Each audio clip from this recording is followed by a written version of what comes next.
मी इथं काय केलंय, 1 वाटी रेशनचा तांदूळ, त्याचबरोबर पाव वाटी तुरीची डाळ घेतली आहे. आता आपण कुकरमध्ये 2 पळी तेल गरम करू.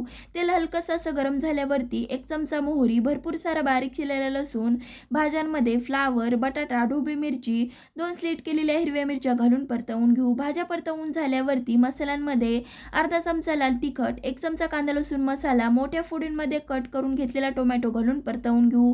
टोमॅटो परतवून झाल्यावरती 3 वाटी बारीक चिरलेली मेथी घालून मेथी देखील चांगली अशी परतवून घ्यायची आहे. मेथी परतवून झाल्यावरती 1 चमचा धने पावडर, ज्या वाटीने तांदूळ घेतला होता ना, त्या वाटीने 7 वाटी पाणी घालायचं आहे. त्याचबरोबर पाव चमचा हळद, चवीनुसार मीठ घालून पाण्याला उकळी आणून घेऊ. जे डाळ व तांदूळ घेतले होते ना, ते स्वच्छ असे धुवून ह्यामध्ये घालून मिक्स करून कुकरचं झाकण लावून 3 शिट्ट्या करून घ्यायच्या आहेत. कुकर झाल्यावरती पूर्णपणे वाफ गेली की झाकण उघडून तयार झाली आपली मेथी मिक्स व्हेज मसाला खिचडी. तुम्ही सुद्धा ट्राय करा. लाईक, शेअर, सबस्क्राईब नक्कीच करा. धन्यवाद.